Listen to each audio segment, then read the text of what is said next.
ಉತ್ತರ ಪ್ರದೇಶದ ಅಯೋಧ್ಯೆಯಲ್ಲಿ ಈಗ ನಿರ್ಮಾಣ ಆಗಿರುವಂತಹ ಶ್ರೀ ರಾಮ್ಲಲ್ಲಾ ಮೂರ್ತಿಯ ಕಲ್ಲು ನಿರ್ಮಾಣ ಆಗಿರೋದು ಕೃಷ್ಣಶಿಲೆ ಅಥವಾ ಕಪ್ಪು ಶಿಲೆಯಲ್ಲಿ. ನೀವು ದೃಶ್ಯದಲ್ಲಿ ಗಮನಿಸ್ತಿರ್ಬೋದು, ಇದೇ ಆ ಕಪ್ಪು ಶಿಲೆ, ಕೃಷ್ಣಶಿಲೆ. ರಾಮನ ವಿಗ್ರಹ ಮೂಡಿ ಬಂದಿರುವಂತಹ ಕಲ್ಲಿದು. ನೀವು ದೃಶ್ಯದಲ್ಲಿ ಗಮನಿಸ್ತಿರ್ಬೋದು, ಈ ಒಂದು ಬಂಡೆಯನ್ನ ಆರಂಭದಲ್ಲಿ ಅಯೋಧ್ಯೆಯಿಂದ ಬಂದಂತಹ ಮಾನಯ್ಯ ಬಡಿಗಾರ್ ಅವರ ತಂಡ ಈ ಕಲ್ಲನ್ನ ಮೊದಲಿಗೆ ಪರೀಕ್ಷೆಗೆ ಒಳಪಡಿಸ್ತಾರೆ. ಪರೀಕ್ಷೆಗೆ ಒಳಪಡಿಸಿದಂತಹ ಸಂದರ್ಭದಲ್ಲಿ ಈ ಕಲ್ಲು ಒಂದಷ್ಟು ಯೋಗ್ಯ ಅನ್ನೋ ಮಾತನ್ನ ಅವರು ತಿಳಿಸುವಂತಹ ಕೆಲಸಕ್ಕೆ ಮುಂದಾಗ್ತಾರೆ. ಹಾಗಾಗಿಯೇ ಈ ಒಂದು ಬಂಡೆಯ ಸಣ್ಣ ಪೀಸ್, ಅಂದ್ರೆ ಈ ಒಂದು ಸಣ್ಣ ಗಾತ್ರದ ತುಂಡನ್ನ ಕೋಲಾರದಲ್ಲಿರುವಂತಹ IIRMD ಅಲ್ಲಿಗೆ ಕಳಿಸ್ತಾರೆ. ಅಂದ್ರೆ Indian institute of rock management ಡಿಪಾರ್ಟ್ಮೆಂಟ್ಗೆ ಕಳಿಸ್ತಾರೆ. ಅಲ್ಲಿ ಈ ಕಲ್ಲನ್ನ ಪರೀಕ್ಷೆಗೆ ಒಳಪಡಿಸ್ತಾರೆ.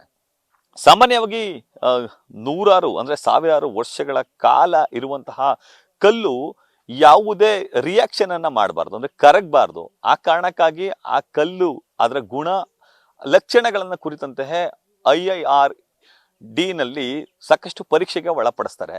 ಅಲ್ಲಿ ಪರೀಕ್ಷೆಗೆ ಒಳಪಡಿಸಿದಂತಹ ಸಂದರ್ಭದಲ್ಲಿ ಈ ಕಲ್ಲು ಮೈಕಾ ಗುಣಗಳನ್ನ ಹೊಂದಿದೆ ಅಂತ ಹೇಳಿ ತಿಳಿಸ್ತಾರೆ. ಅದು ಏನಂತ ಅಂದ್ರೆ, ಯಾವುದೇ ನೀರನ್ನ ಅಥವಾ ಕೆಮಿಕಲ್ ಅನ್ನ ಹಾಕಿದ್ರು ಕೂಡ ಈ ಕಲ್ಲು ಕರಗ್ಲಿಕ್ಕಿಲ್ಲ, ಕಲ್ಲು ದಿನ ಕಳೆದಂತೆ ಗಟ್ಟಿ ಆಗ್ತಾ ಹೋಗುತ್ತೆ ಎಂಬ ಅಂಶ ಬೆಳಕಿಗೆ ಬರುತ್ತೆ. ಈ ಒಂದು ವಿಚಾರವನ್ನ ಖುದ್ದು ಶಿಲ್ಪಿ ಅರುಣ್ ಯೋಗಿರಾಜ್ ಅವರೇ ತಿಳಿಸುವಂತಹ ಕೆಲಸಕ್ಕೂ ಕೂಡ ಮುಂದಾಗ್ತಾರೆ.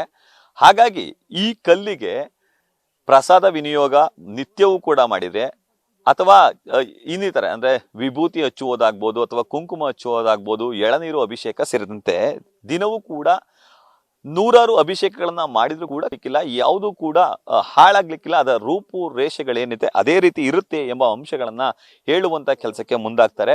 ಅದರ ಪರಿಣಾಮವಾಗಿಯೇ ಈ ಒಂದು ಬಂಡೆಯ ಕಲ್ಲನ್ನ ಸದ್ಯ ಅಯೋಧ್ಯೆಗೆ ತೆಗೆದುಕೊಂಡು ಹೋಗುವಂತಹ ಕೆಲಸಕ್ಕೆ ಮುಂದಾಗ್ತಾರೆ. ಆರಂಭದಲ್ಲಿ 9 ಅಡಿ 8 ಇಂಚಿನ ರಾಮನ ಮೂರ್ತಿಗೆ ಈ ಕೃಷ್ಣಶಿಲೆಯನ್ನ ತೆಗೆದುಕೊಂಡು ಹೋಗ್ತಾರೆ. ಅದ್ರ ಜೊತೆಗೆ ಸೀತಾ ಮಾತೆಗೂ ಕೂಡ 7 ಅಡಿ 4 ಅಡಿ ಅಗಲದ, ಅಂದ್ರೆ ಎತ್ತರ ಹಾಗೂ ಅಗಲದ ಒಂದು ಬಂಡೆಯನ್ನ, ಅಂದ್ರೆ 2 ಬಂಡೆಯನ್ನ ಆರಂಭದಲ್ಲಿ ತೆಗೆದುಕೊಂಡು ಹೋಗ್ತಾರೆ. ಅಲ್ಲಿ ಆ 2 ಮೂರ್ತಿಗಳನ್ನ ಅಂದ್ರೆ ಕೆತ್ತಿದ ಬಳಿಕ ಅವರಿಗೆ ಅನ್ನಿಸ್ತದೆ ಇದು ಶ್ರೇಷ್ಠವಾದ ಕಲ್ಲು, ಹಾಗಾಗಿ ಈ ಕಲ್ಲನ್ನೇ ನಾವು ಬಳಸಬೇಕು ಅಂತ ಹೇಳಿ. ಹಾಗಾಗಿ ಮತ್ತೊಮ್ಮೆ ಬಂದು ಭರತ, ಶತ್ರುಘ್ನ ಹಾಗೂ ಲಕ್ಷ್ಮಣ ಮೂರ್ತಿಗಳಿಗೂ ಕೂಡ ಇದೇ ಒಂದು ಕಲ್ಲನ್ನು ತೆಗೆದುಕೊಂಡು ಹೋಗಿದ್ದಾರೆ. ಈಗ ಜಮೀನಿನ ಮಾಲೀಕರಾದಂತಹ ರವಿ ಅವರು ನಮ್ಮ ಜೊತೆ ಇದ್ದಾರೆ, ನಾವು ಮಾತಾಡಿಸ್ತಾ. ಸರ್, ಈ ಕೃಷ್ಣಶಿಲೆ, ಕಪ್ಪು ಶಿಲೆ ಸರ್, ಇಡೀ ಪ್ರಪಂಚದಂತ ಸದ್ದು ಮಾಡ್ತಿದೆ. ಹೌದು ಸರ್. ಎಷ್ಟು ಖುಷಿ ಆಗ್ತಿದೆ ಸರ್? ತುಂಬಾ ಖುಷಿ ಆಗ್ತಾ ಇದೆ ಸರ್. ಇದು ಈ ಕಲ್ಲಿದೆ, ಈ ಕಲ್ಲು ನಮ್ಗೆ ಉಪಯೋಗಕ್ಕೆ ಬರ್ತದೆ ಅನ್ನೋದೇನು ನಮಗೆ ಅರಿವಿರಲಿಲ್ಲ. ನಾವು ವ್ಯವಸಾಯ ಮಾಡಬೇಕಾದ್ರೆ ಈ ತರ ಒಂದು ಕಲ್ಲು, ವೇಸ್ಟ್ ಕಲ್ಲು, ಇದು ಬಳಪ ಅದು ಇದು ಸಣ್ಣ ಪುಟ್ಟ ಕೆಲಸ ಮಾಡ್ತಾ ಇರ್ತಾರಲ್ಲ ಅಂಥವ್ರಿಗೆ ನಾವು ಇದನ್ನ ತೆಗೆದುಕೊಂಡು ನಮಗೆ ಜಮೀನು ಮಟ್ಟ ಮಾಡಿಕೊಡಿ ಅಂತ ಹೇಳಿರ್ತೀವಿ. ಅದನ್ನ ತೆಗಿತಾ ಇರ್ತಾರೆ ಸರ್. ತೆಗಿತಾ ಇರ್ಬೇಕಾದ್ರೆ ದೊಡ್ಡ ಬಂಡೆ ಸಿಗುತ್ತೆ. ಅದನ್ನ ಬಂಡೆ ನಾವು ಭೂಮಿ ಒಳಗಡೆ ಬಿಡಬೇಕಲ್ಲ, ಏನಾದ್ರು ವ್ಯವಸಾಯ ಮಾಡೋಕ್ಕೆ ತೊಂದರೆ ಆಗುತ್ತೆ ಅಂದ್ಬಿಟ್ಟು ಅದನ್ನ ಎತ್ಬಿಡಪ್ಪ, ಕಟ್ ಮಾಡಿಸಿ ಅಂತ ಹೇಳ್ತೀವಿ. 3 ಭಾಗ ಮಾಡಿ ಅದನ್ನ ಒಳಗಡೆಯಿಂದ, ಭೂಮಿ ಒಳಗಡೆಯಿಂದ 10 ಅಡಿ ಆಳದಲ್ಲಿ ಸಿಗುತ್ತೆ.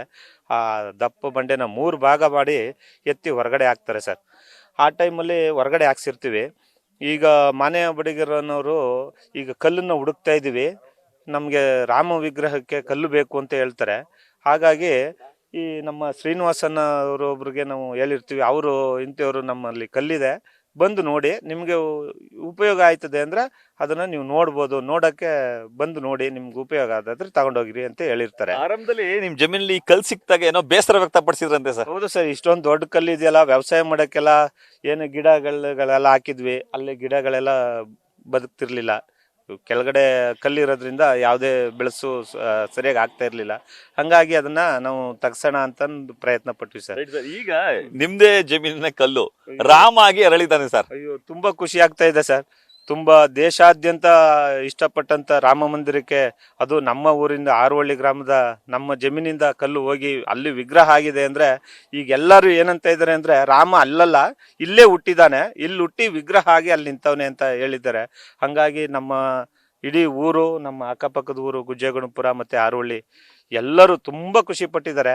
ಅದರಲ್ಲೂ ಇವತ್ತು ರಾಜಪುರೋಹಿತರು ಆ ಜಾಗದಲ್ಲಿ ಪೂಜೆ ಮಾಡಬೇಕು ಅಂತ ಕೂಡ ಹೇಳಿದ್ದಾರೆ ಸರ್. ತುಂಬಾ ಸಂತೋಷ ಆಗ್ತಾ ಇದೆ.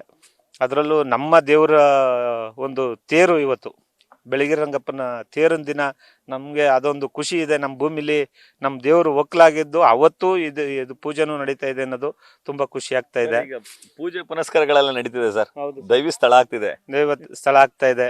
ನಮ್ಮ ತಾತನ ಹೆಸರು ಹನುಮಯ್ಯ ಅಂತೇಳಿ, ನಮ್ಮ ತಂದೆ ಹೆಸರು ರಾಮದಾಸ್ ಅಂತೇಳಿ. ನಾವು ಆ ರಾಮನ ಒಂದು ಅಂಶದಲ್ಲೇ ನಾವು ಇದೀವೇನೋ ಅನ್ನೋ ರೀತಿ ಭಾವನೆ ಆಗ್ತಾ ಇದೆ. ತುಂಬಾ ಖುಷಿ ಆಗ್ತಾ ಇದೆ. ಅದರಲ್ಲೂ 500 ವರ್ಷಗಳ ಇತಿಹಾಸ ಇದು ರಾಮ ಮಂದಿರ ಆಗಬೇಕು ಅನ್ನೋದು.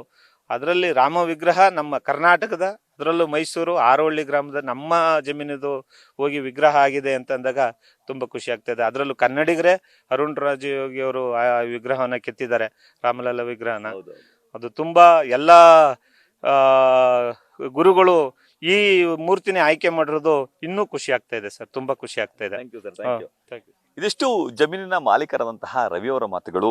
ನಿಜಕ್ಕೂ ಆರಂಭದಲ್ಲಿ ಜಮೀನಲ್ಲಿ ಕಲ್ಲು ಸಿಕ್ಕಿದಾಗ ನಮ್ಗೆ ಸಾಕಷ್ಟು ಕೋಪ ಬಂದಿತ್ತು. ಆ ಕಲ್ಲನ್ನ ಕೀಳಿಸ್ಲಿಕ್ಕೂ ಕೂಡ ಸಾಕಷ್ಟು ದುಡ್ಡನ್ನು ಕೊಟ್ಟಿದ್ವಿ, ತೆಗೆದುಕೊಂಡು ಹೋದ್ರೆ ಸಾಕು ಅಂತ ಹೇಳಿ ನಾವು ಬೇಡ್ತಿದ್ವಿ. ಆದ್ರೆ ಇದೇ ಕಲ್ಲಲ್ಲಿ ರಾಮ ಇದ್ದಾನೆ ಅಂತ ಹೇಳಿ ನಿಜಕ್ಕೂ ನಮ್ಗೆ ಗೊತ್ತಿರಲಿಲ್ಲ. ಈಗ ರಾಮ ಕಂಡು ನಮ್ಗೆ ನಿಜಕ್ಕೂ ಭಾವುಕರಾಗಿದ್ದೇವೆ. ಇದೊಂದು ಪುಣ್ಯ ಸ್ಥಳ ಆಗಿ ಕೂಡ ನಮ್ಗೆ ಈಗ ಕಾಣ್ತಿದೆ ಅಂತ ಹೇಳಿ ಭಾವುಕವಾಗಿ ಮಾತನಾಡ್ತಿದ್ದಾರೆ. ಕ್ಯಾಮ್ರಾ ಪರ್ಸನ್ ವಿನಯ್ ಜೊತೆ Ravi Pandavapura, news first Mysuru. News first ನಿರ್ಭೀತಿಯಿಂದ ನಿಮ್ಮ ಪರವಾಗಿ.